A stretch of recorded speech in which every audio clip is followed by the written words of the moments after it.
Tadi sudah diperkenalkan, nama saya adalah Rosid Tamami. Saya adalah guru di MTSN 6 Banyuwangi, tepatnya di Kecamatan Glenmore, arah ke Jember. Bapak Ibu yang kami hormati, pada kesempatan kali ini saya ingin sharing pengalaman yang pernah saya lakukan. Jadi saya tidak menggurui Bapak Ibu sekalian, jadi hanya sifatnya sharing saja. Bapak Ibu sudah hebat-hebat semua di sini. Seperti hampir sama dengan 2 minggu yang lalu, ketika itu Bu Neneng memberikan materi terkait PTK. Semoga kemarin itu sudah juga memberi semangat kepada kita, karena beliau sudah sampai pada pangkat kalau tidak salah 4D atau 4E kemarin itu. Jadi semoga 4E ya. Jadi semoga kita bisa meniru semangatnya. Jadi kita meniru semangatnya untuk juga bisa seperti beliau. Bapak Ibu yang kami hormati, pada kesempatan kali ini saya akan berbagi sedikit yang saya tahu, semoga nanti bermanfaat kepada kita semua, Bapak Ibu sekalian, yaitu terkait beberapa hal yang pernah saya lakukan terkait dengan pada benar adalah tentang publikasi ilmiah. Bapak Ibu, saya akan menampilkan materi yang saya persiapkan.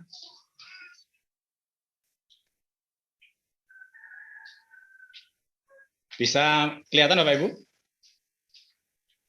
Iya, kelihatan Pak. Baik, terima kasih. Jadi pada kesempatan kali ini saya akan menyampaikan beberapa hal yang pernah saya lakukan terkait publikasi ilmiah ini. Kebetulan kalau saya juga masih pangkat saya juga masih 4A barusan ini, jadi kami juga masih belajar juga tentang publikasi ilmiah ini, karena seperti kita tahu, tidak tahu kalau di tempat lain ya, kalau di Banyuwangi ini sepertinya, terutama teman-teman kita di guru Kemenak MI, MTS, MA itu kalau sudah 4A biasanya mau ke 4B dan seterusnya masih sedikit sekali. Tidak tahu kalau di tempat-tempat yang lain, mungkin atau sama atau beda, saya tidak tahu.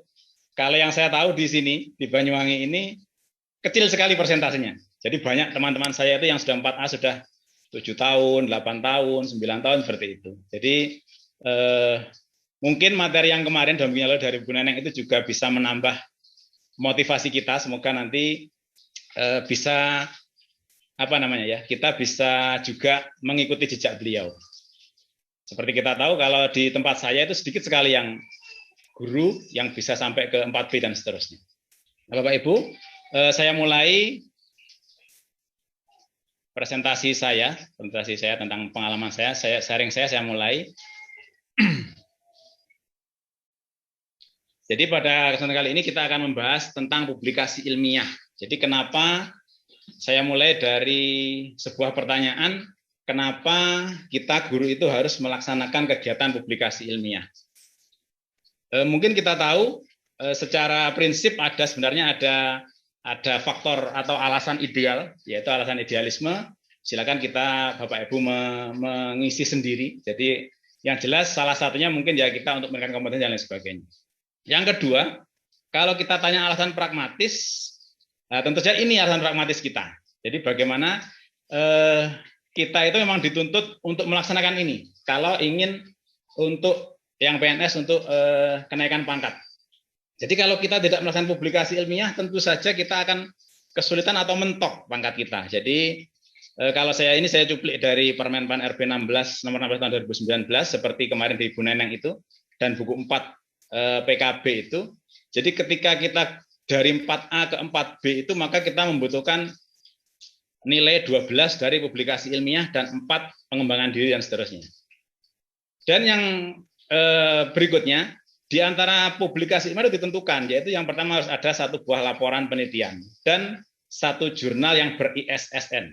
Ya, kemungkinan di sini ketika kita meskipun nilai kita sudah cukup, kita sudah membuat PTK banyak, cukup 12 poin, tapi ketika tidak bisa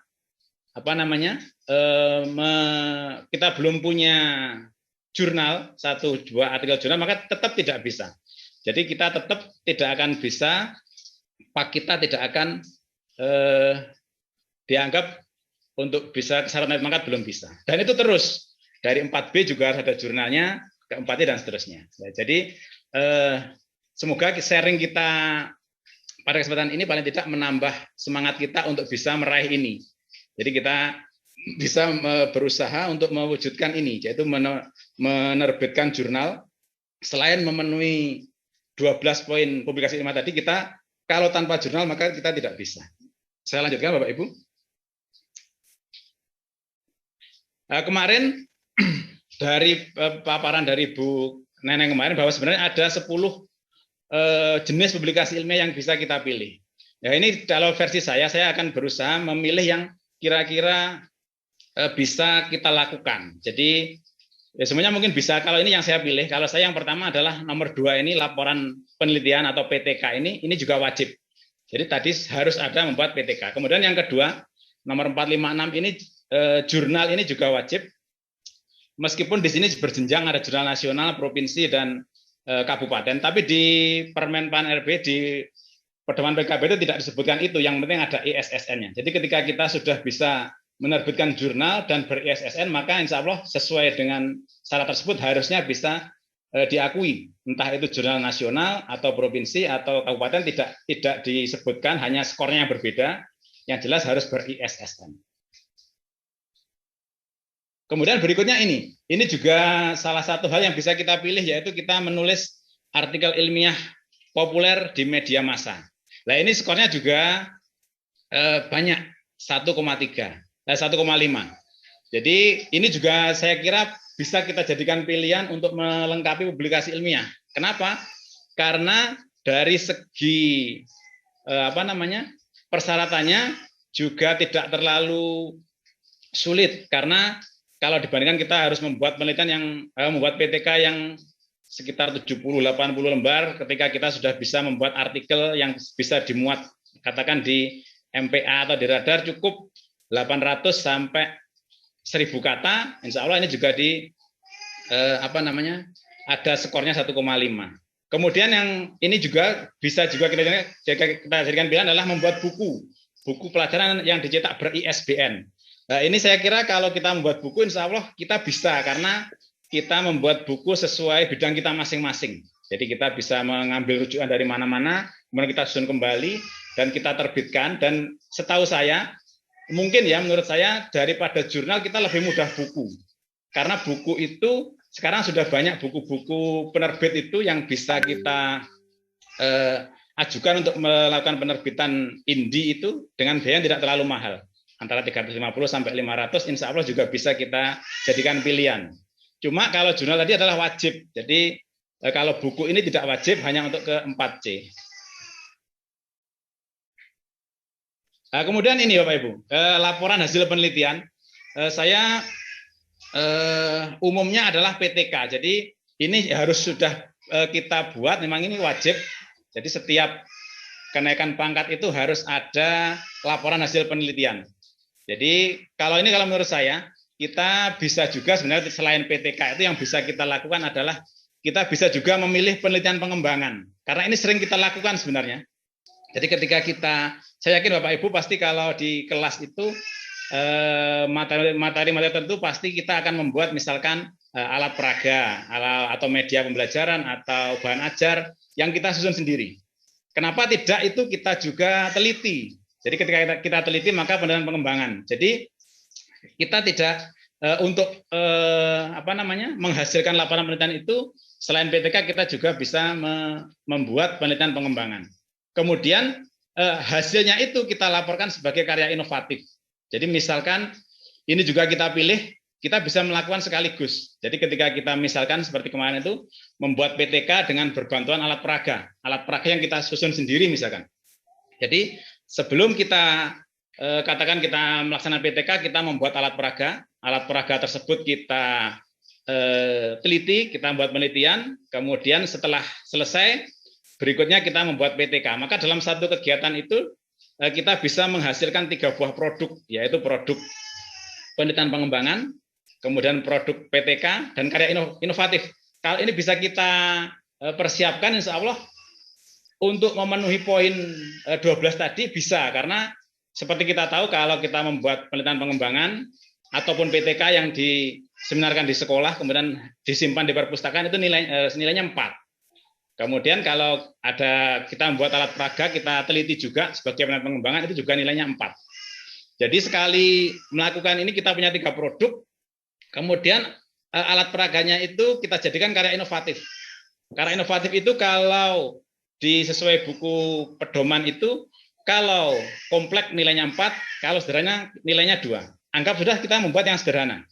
Maka dari sini dalam katakan 1 tahun lah kita membuat 1 buah penelitian seperti ini, penelitian pengembangan, 1 buah PTK dan 1 buah karya inovatif, maka 1 tahun kita bisa menghasilkan angka kredit sebanyak 4 dan 2, 10.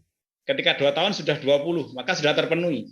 Nanti tinggal kita mencari jalan bagaimana bisa menerbitkan jurnal. Nah itu baru nanti, karena jurnal itu juga wajib. Jadi ini contoh saya, ini dalam anganan saya, kalau kita membuat PTK yang berbasis berbantuan alat peraga, kita bisa sekali melakukan kegiatan itu bisa menghasilkan 3 produk dengan angka kredit 10. Jadi penelitian pengembangan sendiri, kemudian baru kita teruskan dengan PTK, terakhir kita jadikan karya inovatif alat peraga kita dengan kategori sederhana, maka sudah ada poin 10. Berikutnya tadi saya sampaikan ini juga bisa kita jadikan pilihan, yaitu tulisan ilmiah populer, yaitu tulisan yang dipublikasikan di media massa, koran, majalah dan lain sebagainya. Ini kalau tadi di depan ini adalah nilainya 1,5. Jadi kalau kita bisa juga memanfaatkan ini, insya Allah ini juga bisa menjadi pilihan untuk mengumpulkan angka kredit. Jadi ketika kita menuliskan artikel, kita kirim di majalah atau koran dan dimuat, itu nilainya juga banyak, 1,5. Kemudian kalau yang saya baca dari buku pedoman itu seperti ini. Ini bisa kita berdasarkan pengalaman saya, kita bisa mencoba mengirim di sini Bapak Ibu. Saya kira di setiap kabupaten itu ada radar Jawa Pos itu ada radar Jawa Pos itu bisa kita coba kita mengirim artikel di situ. Nanti kalau belum muat kita kirim lagi, begitu seterusnya sampai dimuat. Termasuk juga di MPA itu. Di MPA itu saya kira juga banyak sekali kesempatannya. Kemudian ini pengalaman saya juga bisa ada namanya majalah literasi Indonesia, ini juga bisa kita jadikan pilihan. Kemudian, nah ini kalau saya trik saya untuk membuat artikel yang dimuat di media massa. Yang pertama adalah menurut saya, yang pertama adalah kita memilih judul. Judulnya kita usahakan menarik, kemudian pendek saja.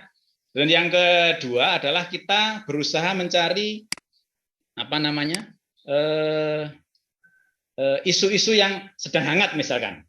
Isu-isu sedang hangat kita angkat dalam sebuah tulisan yang kita kaitkan dengan pendidikan. Jadi insya Allah kalau kita buat seperti itu, kemudian susunannya kalau saya ini kita mulai dari awal itu, kita mulai dari ya semacam permasalahan, ada permasalahan seperti itu, kemudian kita kembangkan, kalau perlu ditambah data-data, kita tambah data, terakhir kita usahakan di penutup itu ada solusinya. Ini kiat-kiat saya dalam membuat artikel, ini namanya kalau di buku pedoman PKB itu adalah artikel ilmiah populer, jadi di situ saya.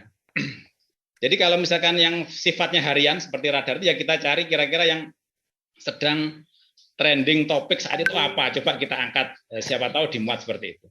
Nah, kalau di MPA itu karena bulanan ya kita berusaha mencari tema-tema di bulan itu yang kira-kira ya hanya kira-kira saja, kira-kira nanti editornya itu ingin mengangkat apa, misalkan kita sesuaikan, misalkan katakan kita ingin membidik menulis di MPA itu misalkan di bulan April.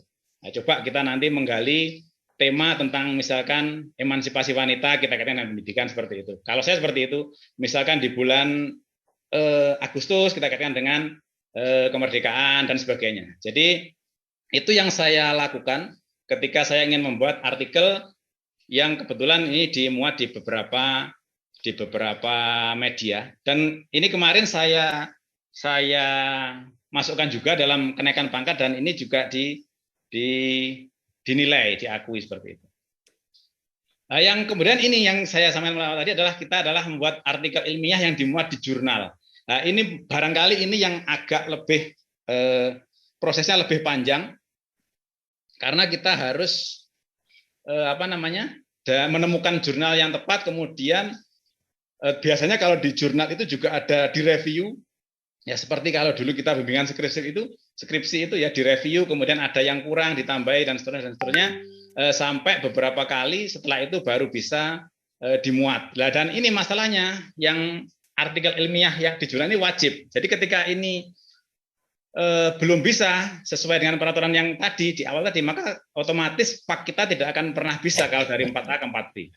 Jadi meskipun kita sudah membuat penelitian, membuat macam-macam cukup, tapi kalau tidak ada artikel yang dimuat di jurnal ber-ISSN, maka dengan sendirinya kita belum bisa memenuhi persyaratan kenaikan pangkat.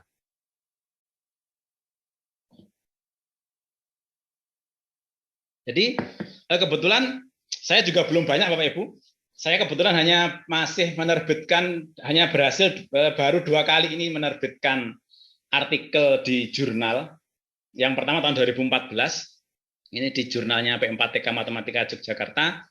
Kemudian yang kedua ini baru kemarin bulan Juni ini 2021 di jurnalnya Pustekom, Teknodik Pustekom. Jadi kalau Bapak Ibu biasanya ikut Pembatik itu adalah ini websitenya Pustekom dan kebetulan dua-duanya ini dari Kemendikbud.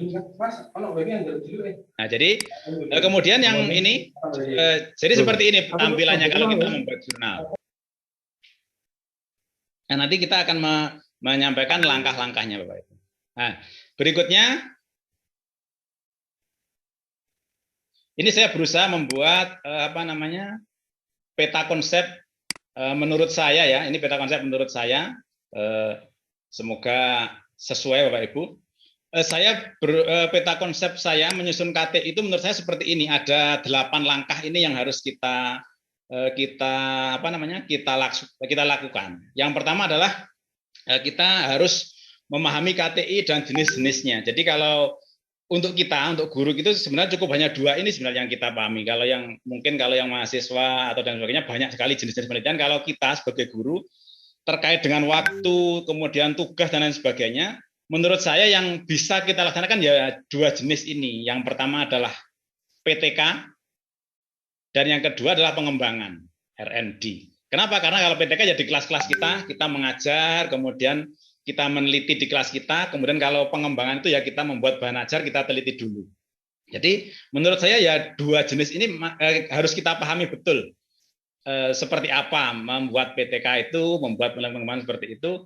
Jadi kalau bisa kita sudah paham mulai awal itu bagaimana menyusun mulai latar belakang, kemudian mencari tinjauan pustaka, kemudian metodologi penelitiannya seperti apa, nanti pembahasannya seperti apa, membuat instrumennya seperti apa, ya itu harus kita pelajari.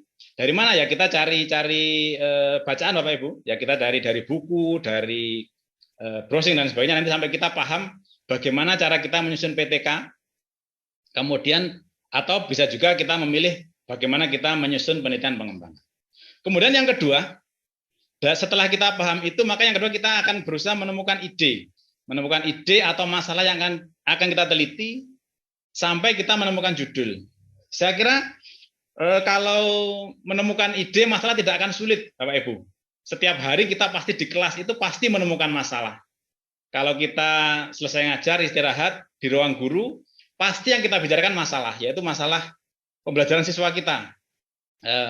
Dalam tanda kutip kita pasti ngerasa nih, oh anak-anak itu gini, diajar begini, enggak paham begini. Malah itu kan sudah masalah. Berarti kita tidak akan sulit kalau menemukan masalah itu. Jadi ketika kita menemukan masalah, maka kita akan berusaha mencari judul. Nah, setelah ketemu masalahnya itu, kemudian judulnya kita temukan dan kita punya angan-angan. Nanti akan saya beginikan. Nanti kalau ada masalah begini, saya akan begini. Maka jadilah sudah konsep sebuah PTK. Saya kira tidak akan sulit karena menemukan masalah, karena setiap hari kita pasti menemukan masalah kesulitan belajar siswa kita di kelas. Pasti itu sudah setiap hari. Yang ketiga, setelah kita menemukan masalah sampai menemukan judul, maka ya yang ketiga kita mencari dan mengumpulkan referensi. Referensi itu bisa macam-macam, bisa dari penelitian yang sudah ada, dari hasil-hasil yang lain sebagainya. Dan nomor 3 ini jangan kita bayangkan seperti dulu, Bapak Ibu, ketika mungkin zaman-zaman saya, zaman jenengan semua yang di atas saya usianya mungkin kita sulit kalau mencari referensi ini, apalagi yang tinggalnya di kota-kota kecil, kuliah di kota kecil pasti akan sulit. Seperti saya tinggal di Banyuwangi, kemudian kuliah di Jember, kalau mencari referensi dulu mungkin 20 tahun yang lalu, pasti akan kesulitan karena sangat terbatas. Beda dengan sekarang. Kalau dengan sekarang, dengan teknologi seperti ini tidak akan sulit Bapak Ibu. Kita cukup di depan laptop, di dalam kamar, kita akan bisa mencari dan mengumpulkan referensi secara efektif ini. Tinggal mencari. Kemudian yang keempat adalah setelah kita mencari bahan, referensi dan sebagainya, maka kita berikutnya adalah ya kita memanfaatkan itu untuk kutipan-kutipan dan sebagainya, yaitu mensitasi hasil-hasil penelitian sebelumnya tersebut. Dan yang kedua adalah juga kita menghindari plagiasi. Karena kalau di jurnal itu pasti nanti dicek plagiasinya. Kita jangan sampai persentase plagiasi itu mungkin maksimal 30% saya ingat saya, dan persentase plagiasi itu. Kita harus menghindari itu. Kemudian nomor 5, setelah kita laksanakan itu, baru kita menyusun draft proposal rencana penelitian itu. Entah itu PTK, entah itu pengembangan, kita siap menyelesaikan proposal. Nah, setelah itu yang keenam, kita yang melaksanakan penelitian kita, baik itu PTK ataupun pengembangan. Terakhir adalah membuat laporan hasil penelitian. Maka selesai 7 langkah ini. Ya terakhir, setelah jadi laporan penelitian, maka kita berusaha mempublikasikan artikel kita ke dalam jurnal yang ber-ISSN. Nah ini yang agak mungkin lebih membutuhkan proses yang lebih lama lagi karena berkaitan dengan orang lain, dengan pihak luar ini, publikasi artikel ke dalam jurnal. Jadi ini menurut saya peta konsep yang saya susun untuk menyusun KTI adalah seperti ini Bapak Ibu. Insya Allah kalau kita laksanakan ke 7 langkah sampai ke 8 ini, insya Allah kita bisa menghasilkan produk yang diinginkan dari pengembangan keprofesionalian berkelanjutan tersebut.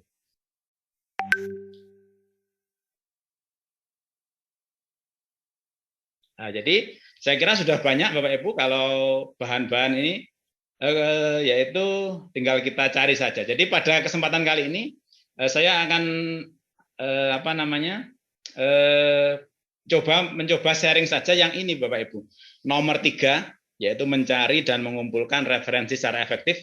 Kemudian nomor 4 ini adalah teknik secara teknis mensitasi itu menggunakan aplikasi nanti dan menghindari. Kemudian nomor 8 yaitu bagaimana langkah-langkah publikasi artikel di dalam jurnal. Kalau yang nomor 1, nomor 2, nomor 5, nomor 6 sampai nomor 7 saya kira Bapak Ibu sekalian sudah bisa melakukannya. Jadi pada kesempatan kali ini saya berusaha sharing saja pengalaman yang sudah pernah saya lakukan untuk nomor 3 ini, mencari dan mengumpulkan referensi secara efektif di internet, kemudian bagaimana melakukan sitasi menggunakan aplikasi, dan sekaligus mengecek plagiasi, dan yang terakhir adalah mempublikasi artikel ke dalam jurnal yang ber-ISSN. Yang pertama adalah mencari referensi secara efektif. Ini pengalaman saya. Kalau saya biasanya menggunakan ini Bapak Ibu, menggunakan laman akademia.edu. Jadi ketika saya masuk ke webnya akademia.edu, maka di situ akan kemudian kita tinggal login saja. Login bisa sign up, ini bisa menggunakan Google, bisa menggunakan Facebook. Nanti kita akan punya akun di situ. Kemudian kalau sudah punya akun, kita langsung ketikkan kata kunci saja di sini. Kita ketikkan kata kunci apa misalkan. Upaya meningkatkan hasil belajar matematika misalkan. Nanti akan ada file-file yang bisa kita unduh di sini. Nanti bisa kita coba. Yang pertama menggunakan ini, saya menggunakan akademia.edu. Yang kedua, saya menggunakan ini Google Scholar atau Google Cendekia. Jadi kalau Google Scholar atau Google Cendekia ini langkah-langkahnya adalah kita masuk ke Google, kemudian ketik Scholar, pilih Google Scholar, Kemudian seperti ini tampil yang sini, Bapak Ibu yang ini. Nah, kita kalau belum login kita masuk login. Nah, nanti menggunakan akun Gmail yang kita punya. Kalau sudah seperti itu, nah nanti sama seperti akademia tadi. Kita ketikkan kata kuncinya di sini, nanti akan langsung muncul seperti ini. Jadi kalau kita pakai Google yang biasa itu bukan Google Scholar, nanti macam-macam munculnya. Tapi kalau kita pakai Google Scholar, nanti langsung yang ditampilkan adalah artikel-artikel dari jurnal. Tinggal kita ambil semuanya ini. Semuanya bebas diambil dan semuanya penuh, tidak ada yang hanya sebagian. Ini namanya Google Scholar. Coba saya ingin mempraktekkan sebentar. Google Scholar itu seperti apa?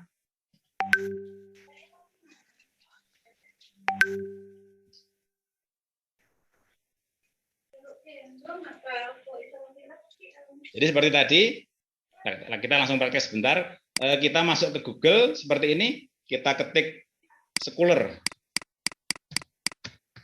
Nah, seperti ini. Nah, kemudian kita pilih scholargoogle.com. Nah, ini. Nah, kita pilih scholargoogle.com. Nah, nanti akan muncul seperti ini. Misalkan kita belum login, ini akan saya keluar dulu akun saya.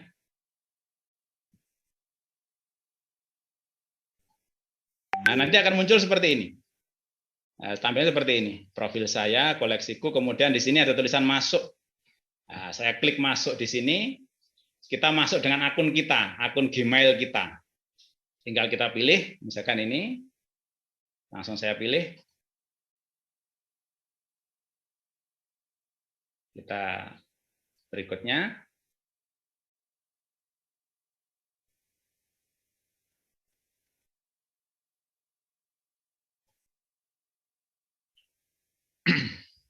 Kita tunggu sebentar. Ini sesuai dengan bandwidth internet kita masing-masing. Nah, kalau sudah, kita sudah sampai di sini. Tinggal kita ketikkan kata kunci. Kita ingin meneliti apa? Kita ketikkan, misalkan saya mengetik ini metode pembelajaran discovery learning misalkan. Nah, otomatis nanti yang muncul langsung seperti ini. Jadi mudah, kita sangat efektif. Ini semua jurnal, artikel semua, ini artikel jurnal semua. Nah, ini tinggal kita download seperti biasa ini Bapak Ibu.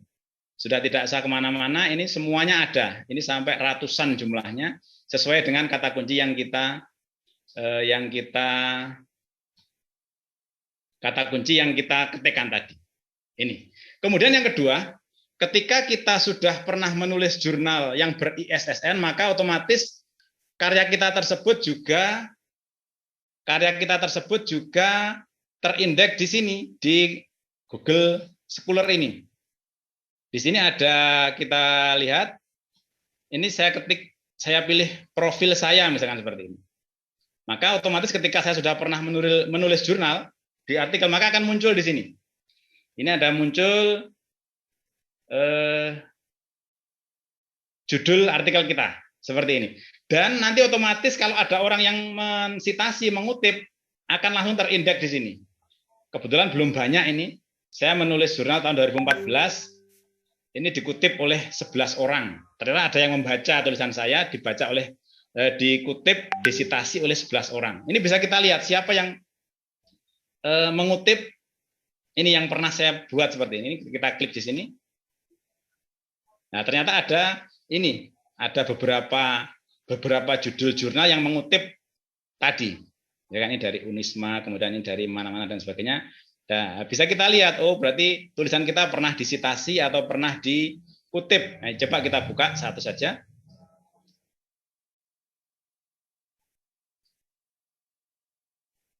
Nah, ternyata dari jurnal pendidikan matematika dari Unisma ini yang buat. Nah, nanti akan muncul seperti ini. Nah, nanti ternyata nama saya pernah dikutip. Nah, seperti ini.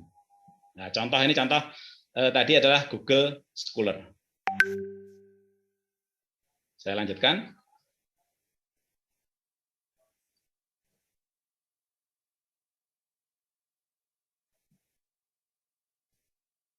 Nah, tadi kita sudah sampai di sini, yaitu mencari referensi secara efektif. Ini berdasarkan pengalaman saya menggunakan dua tadi, akademia.edu sama memanfaatkan Google Scholar.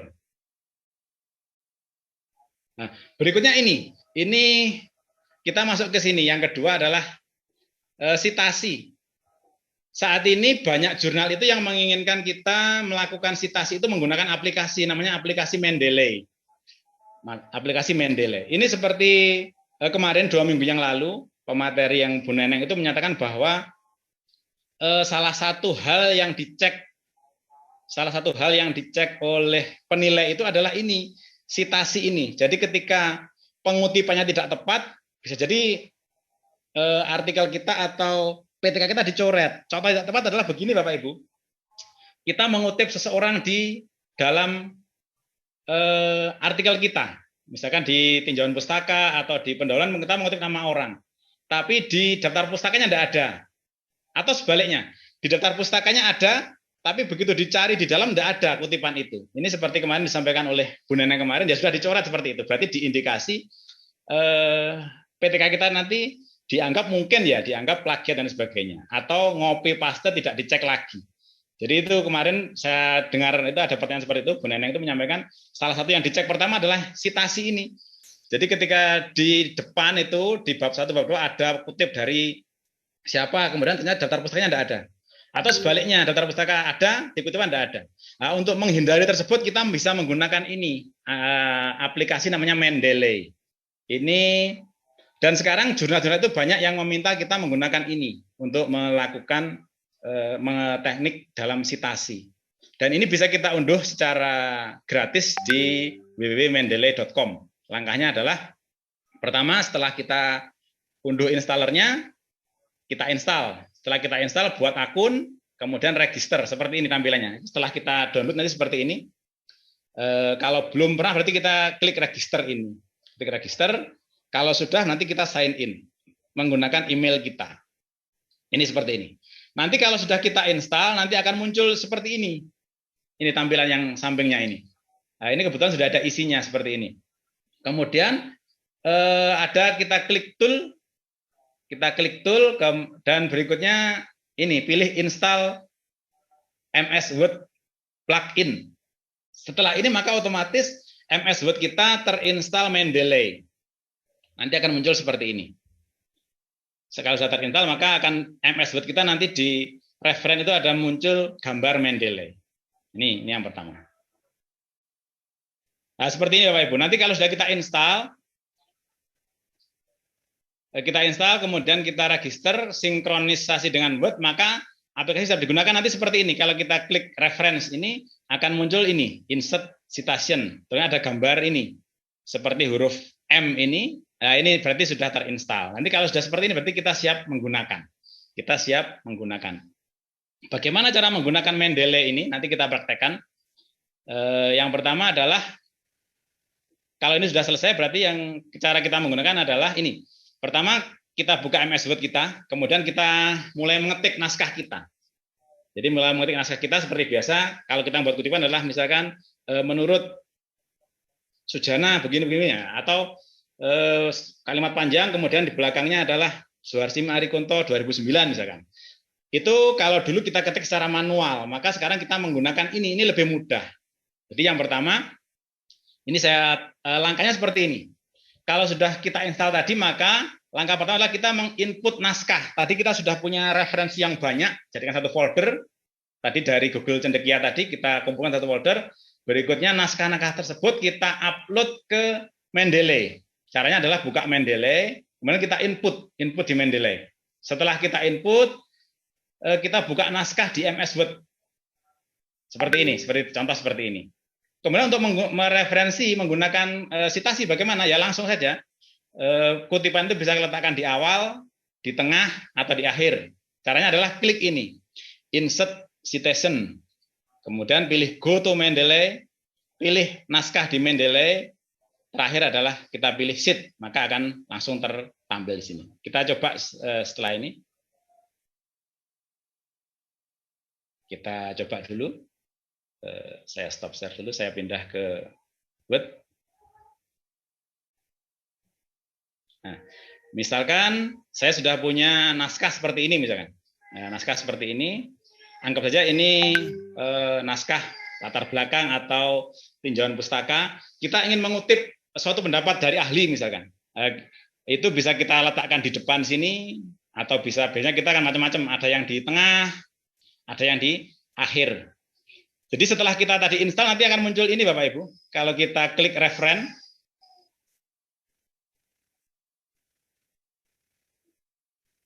kalau kita klik referen muncul ini tulisan insert citation ini, kemudian ada tulisan open Mendeley, berarti ini sudah terinstall Mendeley. Berikutnya pilih ini style ini. Ini kalau macam-macam ini adalah bentuk cara mengutip dan menulis daftar pustaka. Ini yang banyak digunakan adalah yang ini, APA ini. Biasanya kalau di jurnal itu ditentukan modelnya menggunakan APA. Nah, ini sudah seperti ini. Nah, caranya bagaimana Bapak Ibu? Setelah kita menyiapkan naskah seperti ini, kita pilih kita ingin mengutip di mana, di depan, di tengah, atau di belakang. Kalau kita ingin mengutip di depan, maka kita taruh di sini kursornya. Kita taruh kursornya di sini. Kemudian langsung kita klik ini. Insert citation. Kita klik ini, insert citation. Kita tunggu sebentar.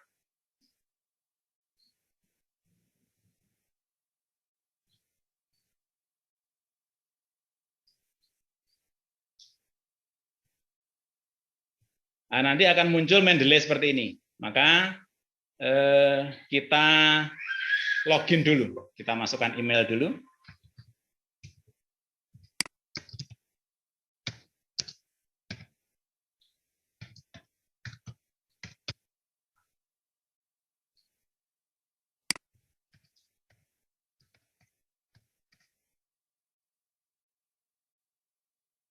Nah, sudah. Sekarang Mendeley-nya sudah aktif. Nah, nanti akan muncul seperti ini.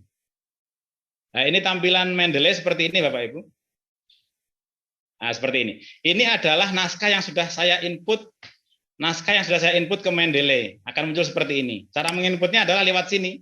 Add sini, add file. Nah, kita cari naskahnya apa yang sudah kita, misalkan ini saya ingin menginput sudah punya seperti ini, kita klik saja. Nah, nanti akan masuk ke sini. Nah, begini Bapak Ibu. Nah, sekarang saya praktekkan. Halo, gimana Pak Gi?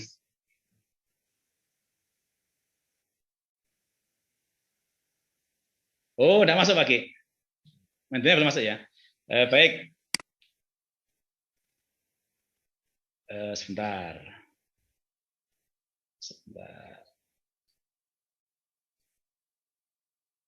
Nah, ini tampilan Mendeley. Tampilan Mendeley Bapak Ibu ya. Jadi setelah kita install tadi kita buka nanti muncul seperti ini. Nanti otomatis ini adalah jurnal atau artikel yang kita punya yang kita upload ke Mendeley. Maka caranya adalah kita klik ini, kemudian kita klik add file, kita masukkan apa jurnal yang kita ingin masukkan. Tinggal klik saja, kemudian klik open. Nah, sudah masuk, maka bisa kita gunakan. Sekarang kita kembali ke Word lagi.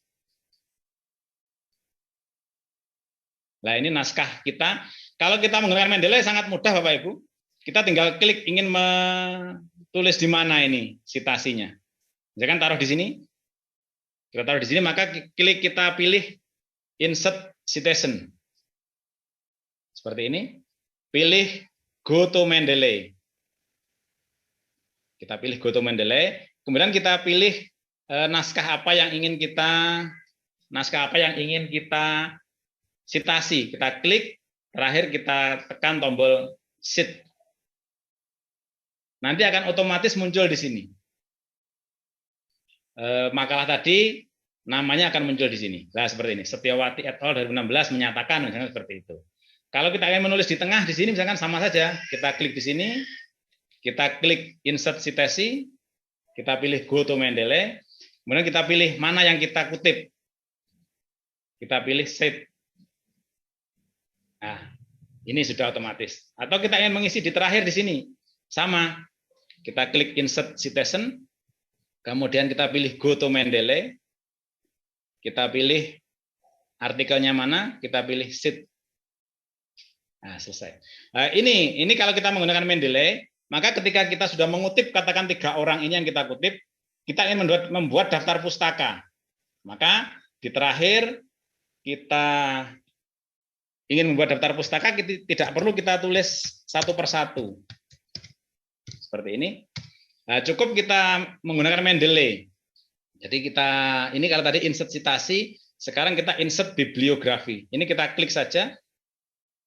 Dan nanti akan muncul. Dan ini sudah tidak akan mungkin berbeda. Jadi ketika kita mengutip 3 orang, maka yang muncul di daftar pustaka adalah 3 orang seperti ini. Jadi seperti kemarin yang disampaikan Bu Neneng itu banyak yang seperti ini. Ketika di daftar pustakanya ada, di kutipan di depan tidak ada. Atau sebaliknya, di depan ada, daftar pustakanya tidak ada. Maka otomatis bisa jadi dicoret penelitian kita. Ini namanya Mendeley, Bapak Ibu. Saya lanjutkan.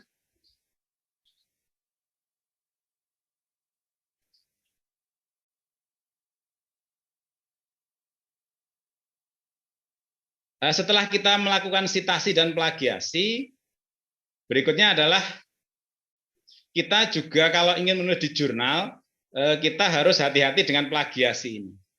Kemarin juga ada pertanyaan, apakah PTK kita dicek plagiasinya? Ternyata jawaban kemarin, beliau juga penilai angka kredit, ternyata kalau di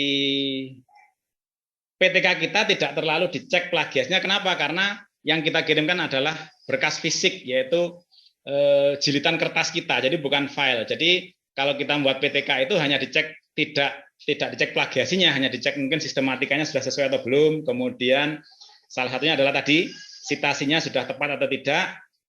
Kemarin seingat saya Bu Nen itu menjawab tidak ada cek plagiasi untuk naskah PTK kita. Nah, cuma karena kita harus menulis di jurnal, maka kita juga perlu mengetahui plagiasi kita, naskah kita. Kenapa? Kalau terlalu tinggi maka kita kurangi dan sebagainya supaya bisa memenuhi standar dari jurnal tersebut bisa dimuat. Biasanya secara umum plagiasi itu batas toleransinya adalah 30%. Itu yang biasa digunakan kalau kita menulis tesis, menulis skrip dan sebagainya, kira-kira mungkin sama ya, kira-kira di bawah 30 lah plagiasi. Untuk mengecek plagiasi ini kita bisa memilih banyak aplikasi. Ini saya tadi ini mengutip dari webnya jurnal di UM, ini tidak tahu tadi jurnal apa. Ini ada beberapa menyarankan cek plagiasi, itu ada ini, plagiarisme.net, kemudian texscan.com, quetek.com dan sebagainya. Kalau saya sebenarnya menggunakan yang terakhir yang bawah ini. Ini juga mudah digunakan. Plagiarism checker, saya biasa menggunakan ini kalau ingin mencek plagiasi. Ini bisa kita unduh secara bebas, plagiarismchecker.com seperti ini. Ini bisa kita unduh di plagiarismchecker.com, kemudian kita install, kita pilih yang free, karena ini free maka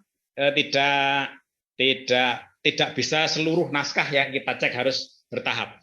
Jadi nanti akan muncul seperti ini setelah kita cek. Kalau memang benar-benar tidak ada, muncul seperti 0%. Kalau seperti ini muncul 39% dan sebagainya. Nah, ini bisa kita atasi dengan citasi tadi. Jadi kalau kita mengutip karya orang, asal diberi citasi itu, maka kita bukan plagiasi karena kita mengutip. Beda dengan kita mengambil pendapat orang tanpa kita tulis pendapat siapa, maka itu bisa kita anggap plagiat. Tapi ketika ditulis daftar pustakanya, kita tulis referensinya, maka bukan plagiasi. Ini seperti ini, nanti bisa dicoba Bapak Ibu, unduh plagiarismchecker.com, kemudian kita memasukkan naskah kita.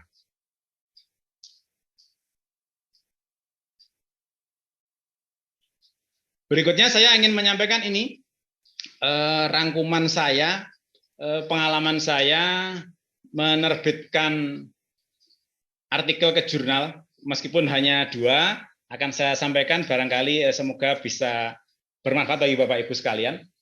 Yang pertama adalah secara umum langkah-langkah kita untuk persiapan publikasi ke jurnal adalah yang pertama, yang jelas kita harus menyiapkan naskah kita, menyiapkan paper, menyiapkan artikel kita. Yaitu siapkan naskah artikel hasil penelitian. Jadi kita harus membedakan antara artikel dan laporan penelitian. Jadi ketika kita membuat laporan penelitian itu, entah itu PTK, entah itu pengembangan, pasti bab 1 sampai bab 5 sampai daftar pustaka sampai lampiran biasanya kisarnya adalah di 70 halaman sampai 1 halaman, kira-kira seperti itu.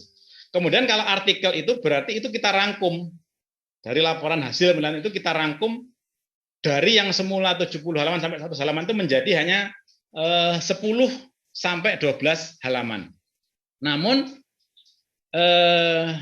artikel tersebut harus merupakan gambaran utuh hasil penelitian kita. Jadi artikel itu kalau orang dibaca ya sama dengan baca penelitian itu dalam versi yang singkat, seperti itu gampangnya. Jadi artikel itu adalah gambaran utuh hasil penelitian dalam sekitar 10 sampai 12 halaman. Sistematikanya sama mengikuti laporan hasil penelitian kita ya, mulai bab 1 pendahuluan, bab 2 kajian pustaka, bab 3 metode penelitian, bab 4 pembahasan, bab 5 kesimpulan saran, kemudian daftar pustaka. Jadi 5 bab itu merupakan gambaran utuh hasil penelitian dalam 10 sampai 12 halaman. Berikutnya yang ketiga adalah kita ikuti template. Template atau selingkung. Selingkung itu adalah rambu-rambu yang ditentukan oleh jurnal, dan biasanya jurnal itu tidak sama membuat template itu. Nah, kita harus ikuti. Kita ingin menerbitkan di jurnal mana, kita harus ikuti itu. Jangan sampai kita tidak mengikuti template yang sudah ditentukan, maka otomatis tidak akan diterima naskah kita kalau tidak mengikuti template tersebut. Yang kedua, waktu tersisa 7 menit. Oke. Yang kedua adalah kita harus setelah itu kita submit ke jurnal. Nah, masalahnya adalah bagaimana kita tahu alamat jurnal tersebut? Ya, berarti yang pertama adalah kita cari alamat jurnal tersebut.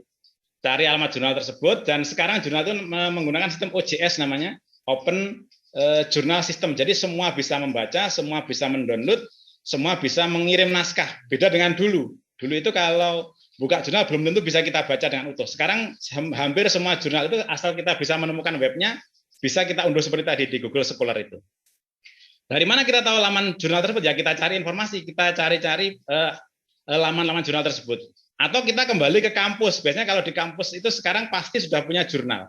Kita kembali saja ke kampus kita masing-masing untuk mempublikasikan penelitian kita. Terus yang ketiga, kita bisa mencari alamat jurnal itu di sini. Selain tadi di Google Scholar tadi, kita bisa juga cari di web ini, garuda-brin.co.id. Ini semua jurnal ada di situ. Tinggal kita ingin memilih jurnal yang mana. Kemudian yang ketiga, kita masuk ke laman jurnal tersebut. Secara umum yang pertama adalah pasti membuat akun.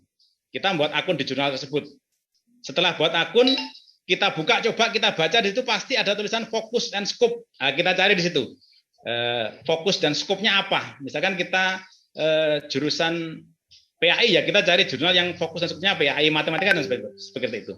Terus yang ketiga, kita baca writing guidance, langkah-langkah penulisan. Nanti macam-macam, tidak sama. Seperti tadi template tadi di situ. Terakhir unduh template atau selingkung tersebut. Setelah itu kita submit naskah kita. Nah, setelah submit maka kita tunggu review dan sebagainya sampai terbit.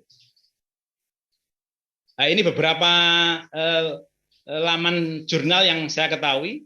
Di sini ada ini Pusdiklat Teknis Kemenak, ini ada lamannya sendiri, kemudian ini ada Tekomdik dan lain sebagainya. Ini dari jurnalnya Kadikma Matematika UNED, ini dari jurnalnya UM, ini dari jurnal Ibrahimi Situbondo. Ini contoh-contoh laman jurnal itu seperti ini. Bisa kita coba buka Bapak Ibu.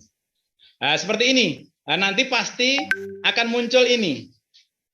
Nah, ini. Setiap jurnal pasti muncul ini, focus and scope. Ini juga muncul focus and scope.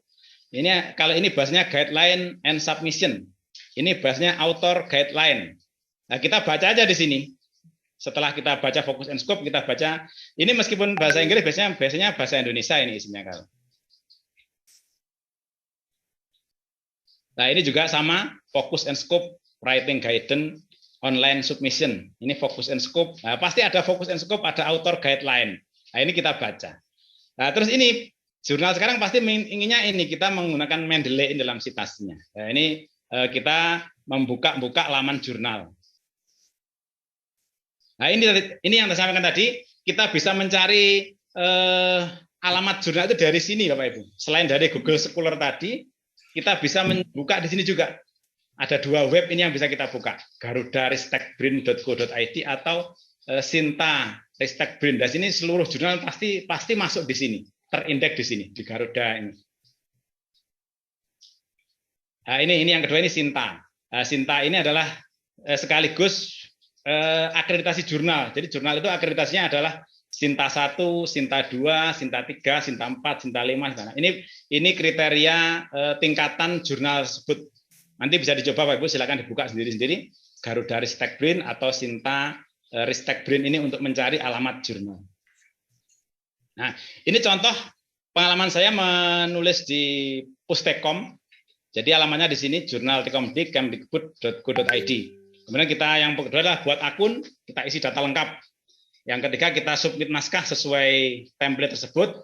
Kemudian review contoh seperti ini. Saya kemarin menulis itu beberapa kali review. Jadi dari lewat web ini nanti muncul review. Ternyata ada revisi. Nah, saya revisi, kirim lagi. Ternyata masih belum diterima sama reviewer itu. Hanya ada round 2, dikirim lagi. Ya, seperti itu kalau kita ingin menerbitkan di jurnal dimanapun mungkin sama teknisnya, baik di perguruan tinggi, kemudian di kementerian seperti ini, saya kira sama, pasti ada proses review. Nah, nanti terakhir setelah muncul baru ada keputusan, ada proofreading, berarti selesai. Nah, maka naskah kita akan terbit menjadi sebuah jurnal. Secara umum seperti ini langkah kita menulis jurnal.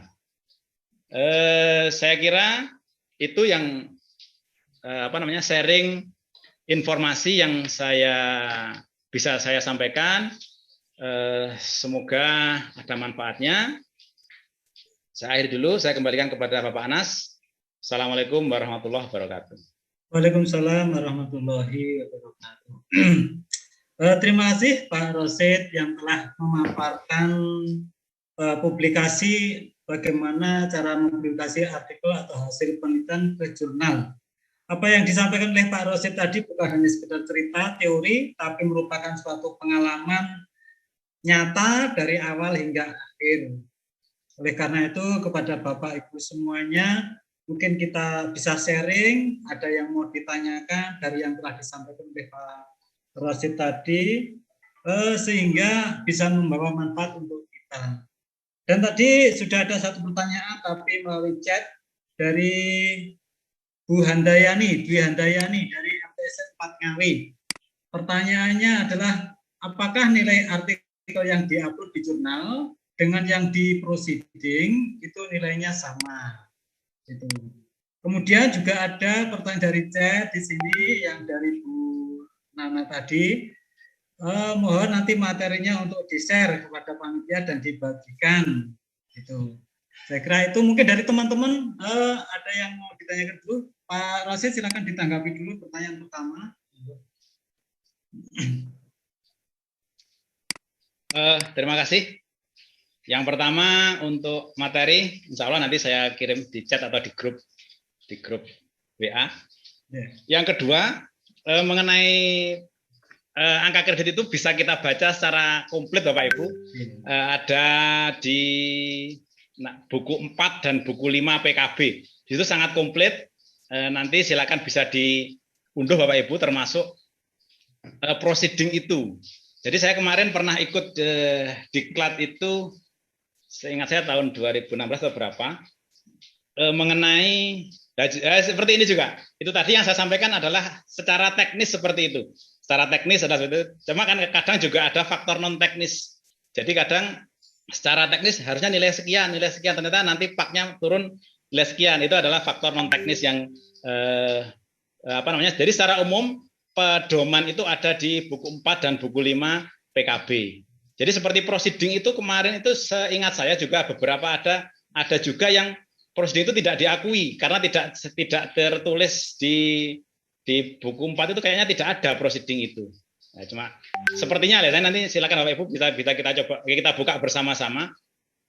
proceeding itu ada nilainya apa tidak. Jadi nanti kita buka lagi buku 4 itu. Jadi kalau yang jelas di artikel itu, nah ini juga kemudian di artikel di jurnal itu, kalau dulu di pedoman di buku 4 itu adalah artikel jurnal tingkat nasional, tingkat provinsi, dan tingkat kabupaten. Nah sekarang jurnal itu pengaturannya pakai Sinta tadi, Sinta 1, Sinta 2, Sinta 3, Sinta 4 lah. Cuma ya kalau menurut saya yang penting jurnal itu ber-ISSN, insya Allah nanti biar diatur sendiri sama penilai itu. Kita diberi skor berapa kalau kita bisa masukkan ke jurnal.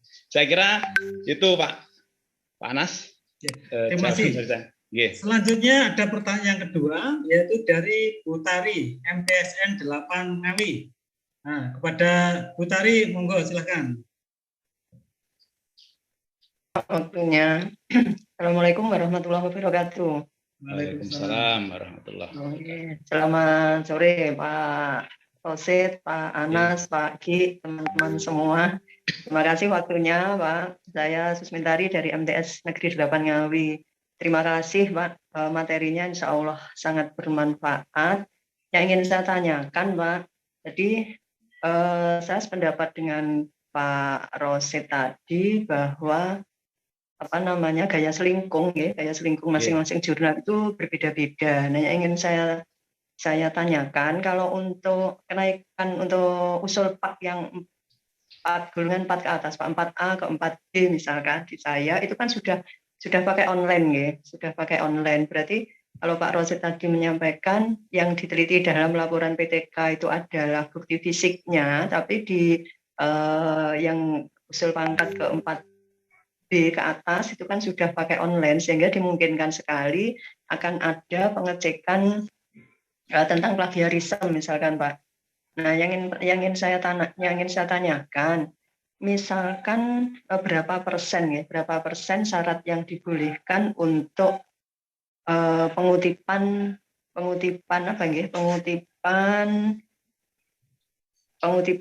sebuah bukan karena pendapat misalkan ya, kita boleh mengutip dari sumber yang lain. Itu pertanyaan saya yang pertama, berapa persennya. Terus kemudian yang kedua Pak, untuk bukan mengakali menyiasati, untuk menyiasati supaya tidak terjadi plagiarisme, itu dibolehkan apa tidak kalau kita memparafrasekan kutipan. Jadi misalkan pendapatnya Pak Rosid supaya saya tidak kena tingkat plagiarisme yang lebih banyak, misalkan seringnya yang saya ketahui itu dilihat pakai plagiarisme checker atau Turnitin itu kalau saya biasanya saya terbitkan di jurnal edukasi Pak, kalau saya di Ponorogo itu. Jadi sudah beberapa kali saya menerbitkan jurnal juga, tapi kendala saya juga di kutipan itu karena kadang dikembalikan dulu Bu, ternyata kutipan penjenengan melebihi dari yang disepakati, jadi yang ditetapkan oleh jurnal itu. Jadi pertanyaan saya yang kedua Pak, apa boleh kita memparafrasekan sebuah pendapat dari yang ingin saya kutip sesuai dengan pendapat saya sendiri, sehingga kan sudah tidak sama dengan yang disampaikan oleh pengarang atau penulis aslinya, penulis yang pertama. Ngaten Mbak, terima kasih. Assalamualaikum warahmatullahi wabarakatuh. Waalaikumsalam warahmatullahi wabarakatuh. Monggo langsung Pak Rosid. Nggih, terima kasih Bu Tari. Jadi ini kalau saya ukuran saya tidak tahu kalau untuk kenaikan pangkat ya. Kalau ukuran di tesis itu biasanya 30% kita batas plagiarisme itu. Atau mungkin sama ya, mungkin ya kira-kira ya segitulah kayak karena kita berusaha di bawah 30%. Mungkin beda dengan kalau lomba seperti Maers itu kan mungkin lebih kecil lagi ya. Jadi kalau kenaikan pangkat ini perkiraan saya mungkin ya kita kalau ngacunya kita ke skripsi tesis itu adalah 30%. Kemudian yang kedua, memang kalau kita memparafrase itu pasti turun nanti plagiasinya. Jadi kalau kita kutip langsung itu pasti dianggap plagiasi, padahal itu sudah kita tulis sumbernya, referensi kita tulis. Tapi tetap kalau kita pakai cek online itu pasti dianggap plagiat, padahal kita sudah menulis dan tidak salah sebenarnya menurut saya kalau kita mengutip ada sumbernya kita tulis, cuma biasanya tetap dihitung plagiat. Nah, itu saya juga kurang tahu pasti apakah yang jelas kalau kita parafrase pasti akan turun itu plagiasme. Agar pasti turun itu pasti nanti. Coba apa namanya? Secara pasti saya juga tidak bisa menjawab apakah itu boleh apa tidak. Yang jelas mungkin salah satu antisipatif kita untuk mengurangi plagias itu adalah dengan parafrase tadi. Berarti sudah mengajukan ke 4B, Bu Tari? Oke, sampun Mbak, insya Allah. Turun ya? Sudah turun berarti ya? Belum. 4C, luar biasa ini. Ya, Pak Ki, belum. Itu mungkin yang lain makasih. bisa menambahi Bapak Ibu. Makasih. Kalau kita, terima kasih Bu Tari. Kalau kita sharing itu barangkali yang lain. Monggo.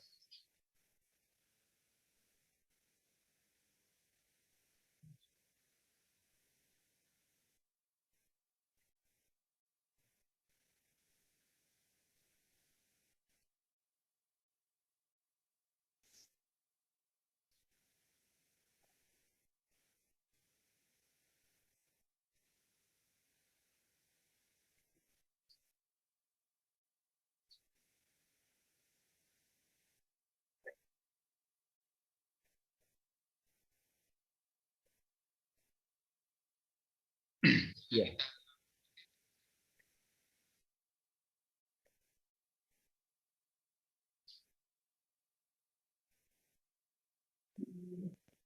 Guru dan dosen misalkan. Nih.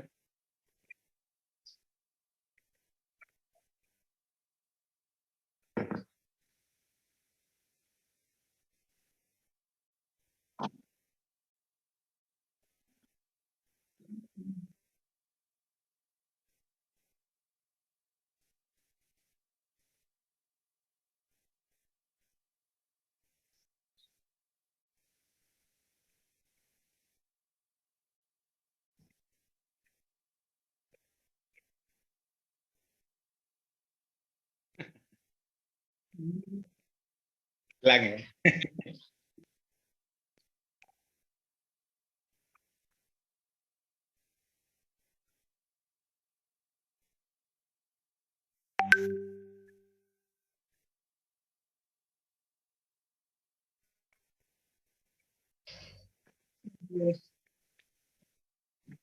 Sip, sip.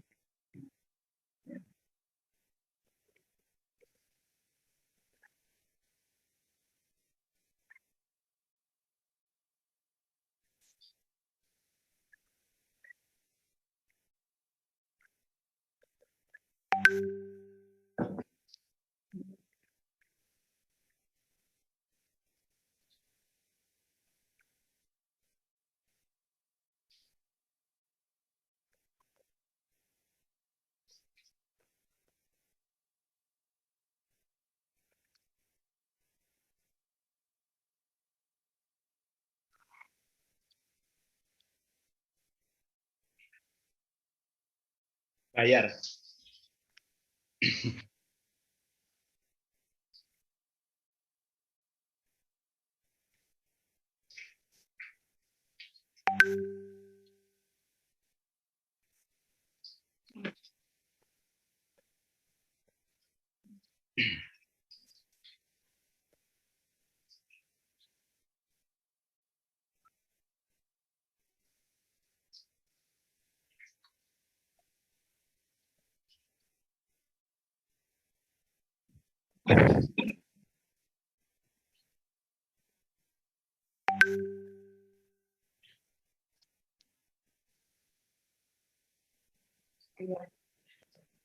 Nih.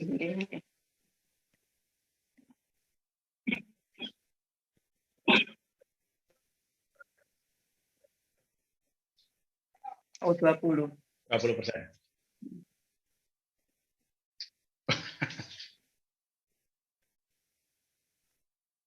Nggak sama berarti ya.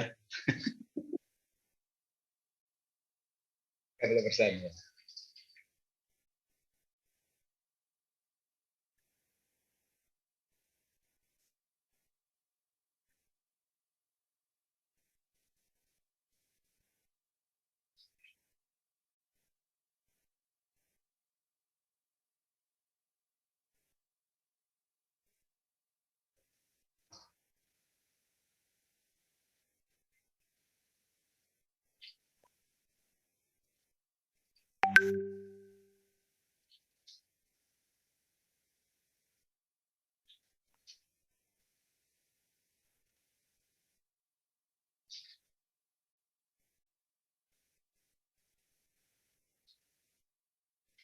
Ya, terima kasih Pak Rosid dan juga Pak Ki yang sudah memberikan tambahan. Ada titik putih itu.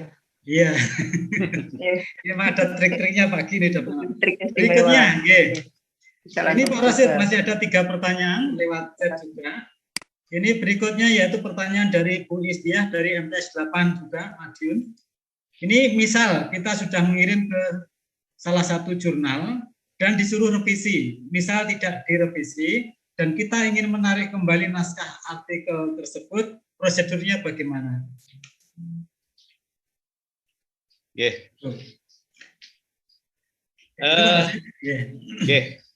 Langsung ini ya. Dibuka langsung. Setahu saya kalau prosedur itu pasti masing-masing mempunyai prosedur sendiri-sendiri. Kalau kita ingin menulis di jurnal apa, pasti ada prosedurnya masing-masing. Biasanya kalau tidak kita revisi ya sudah, nanti kan yang berarti nanti ya konsekuensinya tidak dimuat jurnal kita, hanya seperti itu saya kira. Kalau teknisnya nanti tergantung dari masing-masing jurnal tersebut. Yang jelas ya tidak dimuat kalau tidak kita selesaikan sampai terakhir. Ya. Saya kira begitu. Ya. Terima kasih. Berikutnya dari Ibu Murngatin. Ini, apakah dalam pembelajaran daring tetap bisa membuat PTK? Ini. Kemudian juga saya lanjutkan dari Bu Rinda. Biasanya artikel itu menggunakan footnote untuk citasi. Apakah nanti jika kita menggunakan mendeley juga tetap menggunakan footnote atau sudah cukup menggunakan citasi pada mendeley? Terima kasih, itu 2 pertanyaan. Oke. Kalau itu adalah bentuk model citasi ya, footnote itu. Itu biasanya jurnal menentukan sendiri bentuknya. Jadi kalau yang banyak itu, jadi di sini kalau ini nanti bisa dicoba sendiri. Saya juga belum mencoba Bapak Ibu. Kalau kita kita pilih di style ini. Di style ini kan jurnal itu menentukan apa? Misalkan menentukan, nah ini macam-macam modelnya seperti ini. Nah, biasanya sudah ditentukan di sini. Jurnal tersebut ingin model apa. Jadi kalau contoh ini saya coba buka.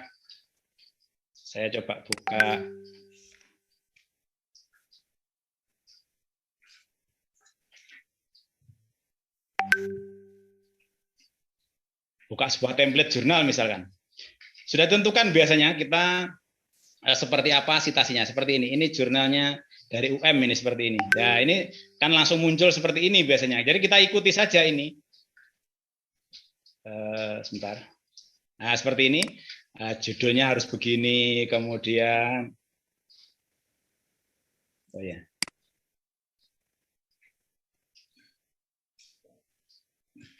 Nah, misalkan seperti ini ya, kita ikuti aja sudah template-nya seperti apa. Mulai dari menulis abstrak, mulai macam-macam di sini. Seperti ini, tabel, gambar, termasuk citasinya seperti apa. Nah, ini muncul seperti ini. Modelnya adalah APA, nah, seperti ini. Berarti kan kita ikuti aja ini. Ini tadi sudah ada di pilihan tadi di sini, di referen tadi kita nilai ini. APA, American Physical Assessment. Nah, ini sudah. Berarti ini. Saya juga belum mencoba kalau dibentuk di footnote itu nanti pilihnya yang mana, ini kita coba-coba saja di sini. Jadi ya, ini kan sudah ada ini, misalkan ini style bibliografinya APA, nah, seperti ini dan sebagainya. Begitu jawaban dari saya, Anas. Ya, terima kasih. Masih ada satu yang belum dijawab dari Bu Muratin ya. Apakah di dalam masa pembelajaran daring saat ini tetap bisa membuat PTK, Pak? Ini dari Bu Muratin ya. Terima kasih. Saya kira ya sama saja kan, meskipun daring kan juga kita melakukan pembelajaran. Jadi ya pasti juga ada masalahnya, ada kita cari solusinya. Ya mungkin yang beda hanya di instrumennya saja. Kalau di daring berarti instrumennya kan daring dan sebagainya. Saya kira menurut saya ya bisa saja Bapak Ibu. Yang beda kan hanya instrumennya saja. Kalau pelaksanaannya kan sama, kita juga pembelajaran meskipun biasanya tatap muka, kita daring. Mungkin itu jawaban saya. Ya. Ya, terima kasih. Saya kira semua sudah terjawab. Baik pertanyaan. Monggo silakan, ada lagi dari peserta Zoom pada sore hari ini. Monggo silakan, saya cek lagi coba.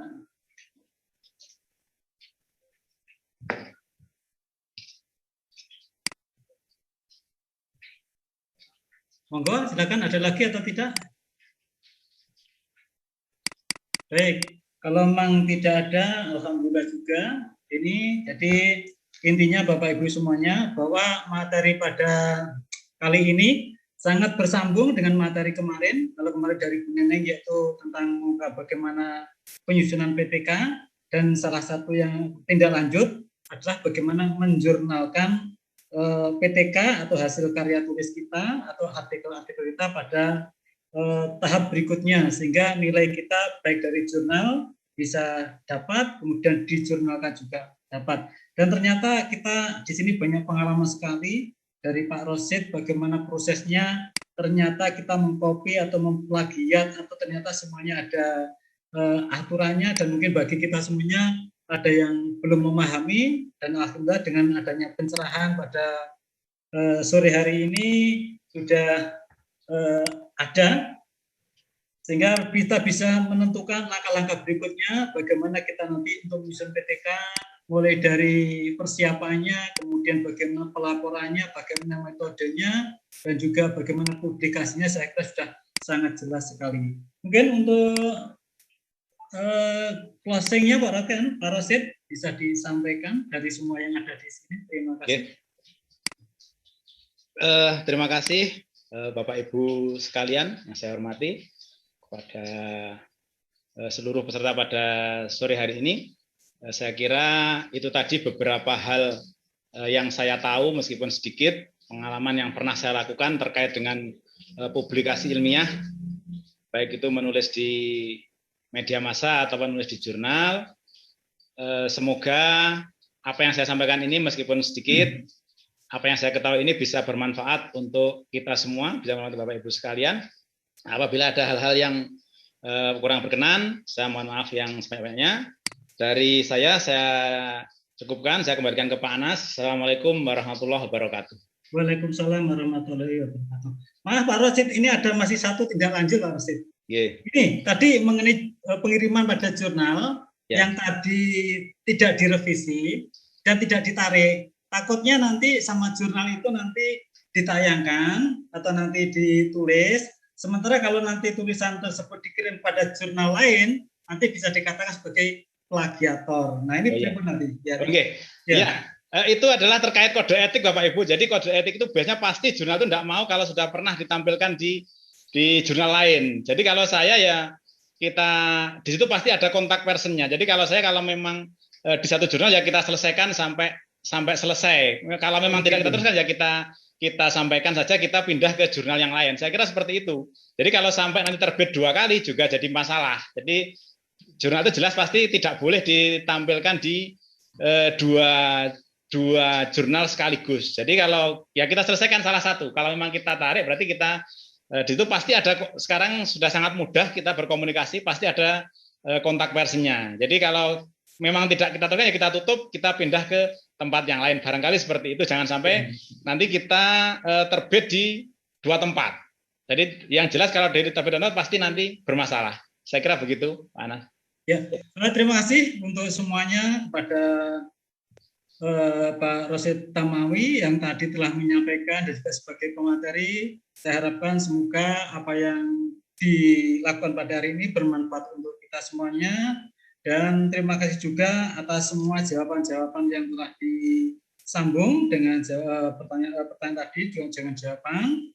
Dan alhamdulillah waktu tersisa 5 menit. Oleh karena itu nanti saya kembali pada hostnya, dan dari saya selaku moderator yang telah mengatur jalannya acara kegiatan ini, mohon maaf atas segala kekurangan dan mungkin kehilafan atau kurang tidak pasan. Cukup dari saya dan terima kasih untuk semuanya. Dan cukup sekian. Wassalamualaikum warahmatullahi wabarakatuh. Waalaikumsalam warahmatullahi wabarakatuh. Saya kembalikan Pak Gi. Waalaikumsalam warahmatullahi wabarakatuh.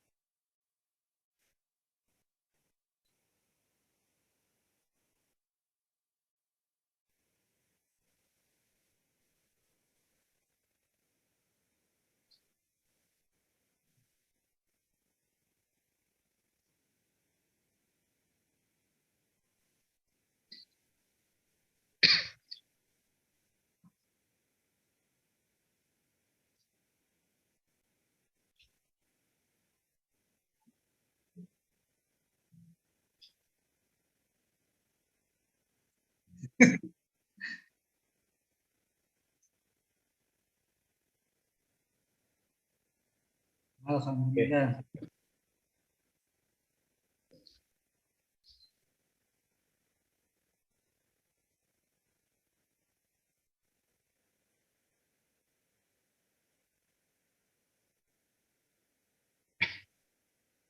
Edamame.